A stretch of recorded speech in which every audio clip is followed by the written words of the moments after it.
après une journée de cette densité, je vous demanderai votre indulgence sur ce retour à chaud. Ce que je vais faire, c'est vous donner peut-être les premières réactions de qu'est-ce qui a attiré mon attention, déjà, à travers de conférences, d'exposés, et puis je centrerai le développement plutôt sur les deux questions de fond qui sont venues au travers des échanges avec vous. Et tout d'abord, qu'est-ce qui est... J'ai pris quelque chose par rapport à ça. Quelque chose qui a attiré mon attention, tout d'abord, c'est l'importance de la construction historique de la valeur laïcité, qui m'est bien apparu ce matin comme un vrai patrimoine culturel, nécessaire, indispensable pour le vivre ensemble, mais que ce patrimoine culturel est attaqué soit frontalement, soit plus insidieusement, qui est dévoyé de son sens et de sa finalité. Ce qui nous invite à cette réflexion et une parole claire sur la laïcité, qui doit être défendue.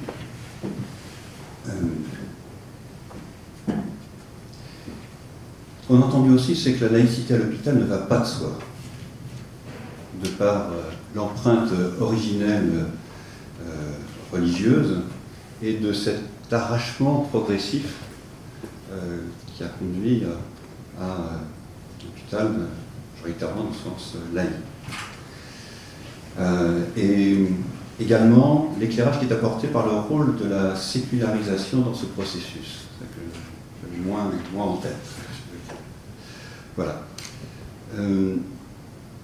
Peut-être aussi ne pas laisser la question de la laïcité à un seul domaine de celui des religions, qui en soi est déjà un dévoiement.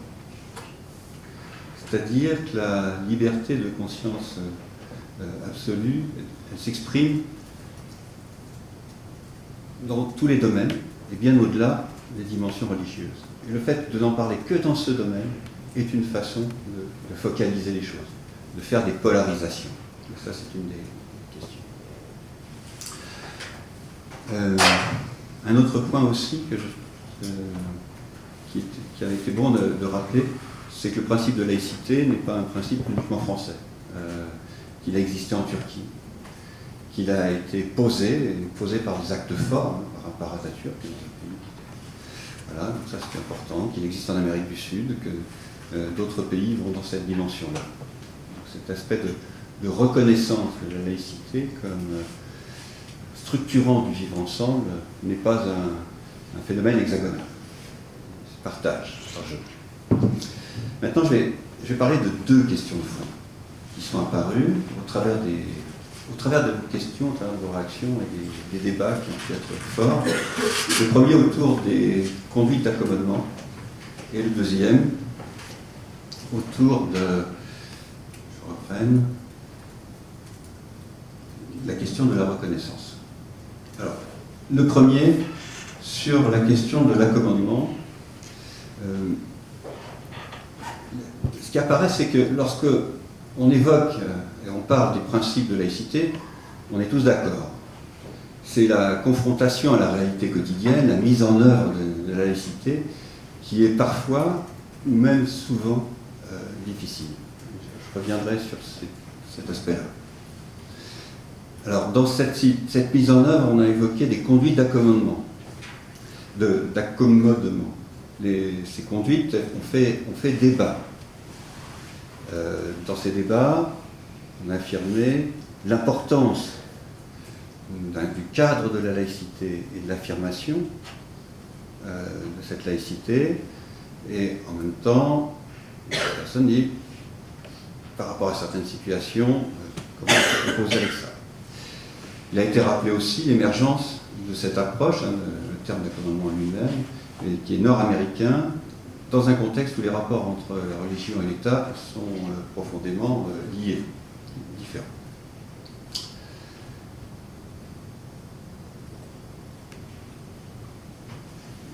au travers de cela, c'est comme des points intangibles dans lesquels tout le monde se reconnaît. C'est, concernant les textes légaux, le consentement libre et éclairé prime. Il existe le droit du malade de consentir aux choix médicaux. C'est un point d'ancrage qui est un point d'ancrage fort. Moi, il m'a semblé qu'au travers de ces débats, la difficulté est que parfois, même souvent, on parle au travers des conduites qui font débat au sein de l'hôpital d'autre chose que ce dont il est question. C'est-à-dire que les crispations sur les situations, par exemple, le cas de l'alimentation, de la consommation de porc à l'hôpital, etc., sont parfois des instrumentalisations politiques qui font que cette utilisation externe dans la société de ces questions autour de la laïcité s'actualise à l'intérieur de l'hôpital. Ce qui, entre parenthèses, montre une fois de plus qu'on est de plus en plus dans des milieux qui sont des milieux à forte porosité. Et ça, c'est une des questions essentielles dans l'évolution des métiers, des fonctions et de l'articulation sociale et sociétale. Il a été rappelé aussi une chose que je trouve dans cette question de fond qui est bon de rappeler, c'est que la laïcité a permis c'est des principes, un principe qui donne des droits et qui aussi nécessite des devoirs. Il ne s'agit pas d'oublier cette partie-là. Pour que le système de santé fonctionne, ça fait partie. On a aussi parlé du respect démocratique. Et ça, c'est des questions qui sont des questions incontournables. J'ai envie de reformuler la question du débat d'une autre façon, et je pense que le lien est assez proche de la dernière intervention. La question, je le formulerai, c'est comment tenir un cadre solide et consistant de la laïcité, base fondamentale du vivre ensemble, qui ne soit pas pris dans un engrenage des crispations identitaires. Comment construire des espaces apaisés, ce qui était question tout à l'heure. Voilà. Alors tout d'abord, une première chose, c'est dans les débats est sorti un point fort.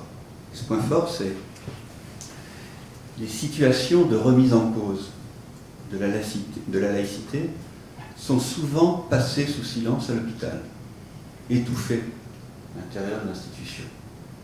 Et ce matin, nous avons eu des témoignages avec beaucoup de force. Et on pourrait se dire que ce n'est pas lorsque les situations deviennent intenables, en crise, mais c'est au fil du temps, dans la régulation de ces situations, qu'on contribuera à consolider ce socle qu'est la laïcité. Évidemment, ce terme a été prononcé, il a quelque chose de l'ordre du courage, personnel et institutionnel. Alors, des pistes ont été évoquées, j'avais envie de les rappeler pour leur pertinence, je trouve forte. Des pistes ont été évoquées par rapport à cette question du socle de la laïcité. En rapport avec cette question, c'est ce que je mets en premier parce qu'elle est essentielle, elle a été indiquée comme telle, former les acteurs des soins et les personnels chargés de l'accueil au principe de laïcité. Un élément important est de donner la visibilité de ce cadre à tous les acteurs, à la fois en interne et à la fois en externe. Alors là, je fais une petite parenthèse sur les travaux en psychologie sociale qui travaillaient, c'est les travaux de Claude Faucheux, de Serge Moscovici essentiellement, sur qu'est-ce qui fait qu'il y a des innovations sociales et des évolutions sociales. Et ils indiquaient trois choses. J'espère vous dire les trois à la fois. La première, c'est déjà la consistance des positions synchroniques et diachroniques. C'est-à-dire pour que la laïcité existe à l'hôpital, On a besoin que les gens qui en parlent aient une vision suffisamment commune par rapport à ça, entre eux et sur la durée. C'est un phénomène qui agit, quelles que soient les valeurs sous-tendues. Vous avez des partis d'extrême droite qui utilisent tout à fait ça, je veux dire, clair. Donc, indépendamment de ça, c'est pourquoi donner de la consistance? Parce que la consistance, elle traduit plusieurs choses. Tout d'abord, elle donne de la lisibilité en interne, mais aussi au système, aux personnes, à la population qui vient en lien avec à l'hôpital. Voilà. Deuxième chose, c'est qu'elle traduit la confiance du corps vis-à-vis de cette dimension-là. Et la troisième, c'est que ça stabilise les relations, justement, entre cette institution et l'environnement. Voilà. Alors ça, c'est la première piste qui est indiquée. La deuxième, c'est instituer plus de référents laïcs dans les établissements, notamment pour aider un traitement des situations délicates. Et la troisième, dire qu'il y a aussi des représentants du culte qui sont légalement dans les institutions hospitalières, qui peuvent réguler certaines de ces situations. Voilà. Ça, c'est pour le premier point qui est autour de la problématique de tenir un cadre de laïcité dans l'hôpital.